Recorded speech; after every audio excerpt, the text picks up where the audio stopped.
ఆయనకి బియ్యం ఎందుకు వేసావు? అతను హరిదాసమ్మ భజన చేస్తూ ఉంటాడు. మనమిచ్చే కానుకలు స్వీకరించి దీవిస్తాడు. మరి ముగ్గులెందుకు? సంక్రాంతి నెలలో సంక్రాంతి పురుషుడు రథం మీద ప్రతి ఇంటిని దర్శిస్తాడు. ఆయన వచ్చి వెళ్ళిన ఇల్లు సకల సౌభాగ్యాలతో తులతూగుతుంది. అందుకని ఈ ముగ్గులన్నీ వేస్తాం.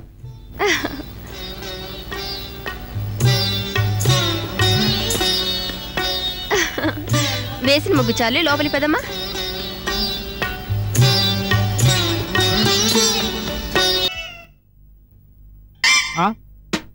ఏమిటే చీరలు మొక్కానేసి కొడుతున్నా?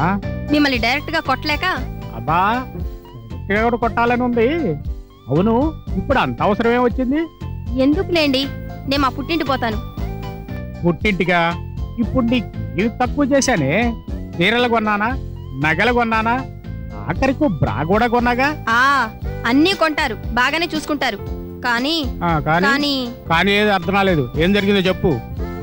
పెళ్ళై 4 ఏళ్లైంది. ఏ ఒక్క సంక్రాంతి పండగకైనా ముద్దుగా శుభాకాంక్షలు చెప్పారా?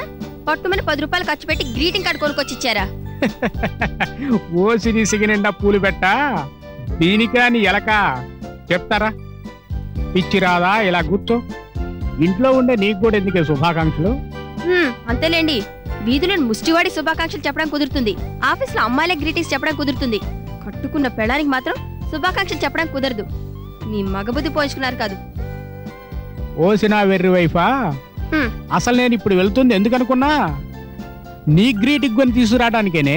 అదేదో నిన్నే కొంతేవచ్చుగా. ఏది సద్ది గ్రీటింగా? సద్ది గ్రీటింగ్ ఏమిటి? మరి నిన్న అన్నం వండావు, ఈ రోజుకేమవుతుంది? సదిదవుతుంది కదా. అలాగే నిన్న కొన్న గ్రీటింగ్ ఈ రోజుకి అది సద్ది గ్రీటింగే కదా. ఓహో అదా, పిచ్చిదాన్ని. మీ మనసు అర్థం చేసుకోలేకపోయాను.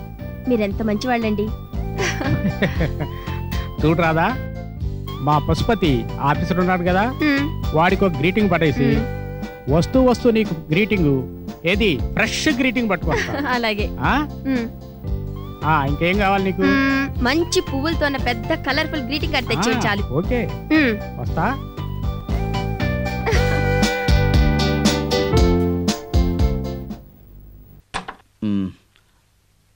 అరే, నేను చెప్పినట్టే రెడీ అయిపోయావు. 5 minutesలో నేను రెడీ అయి వచ్చేస్తాను. నేను రావట్లేదు, మీరు వెళ్ళండి. ఎందుకు రానంటున్నావు? నాకు మూడ్ లేదు. షిట్, ఈ జీవితంలో నీకు ఎప్పుడు మూడ్ వస్తుందో ఆ దేవుడికే తెలియాలి.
హలో.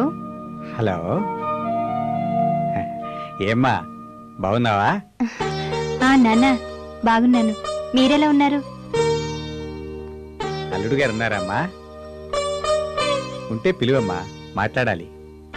ఆయన ముఖ్యమైన పని మీద బయటికి వెళ్ళారు నాన్న. అలాగా, మళ్ళీ ఫోన్ చేస్తానులే. అడిగినట్లు చెప్పు. ఉంటానమ్మా, బాయ్. అలాగే నాన్న.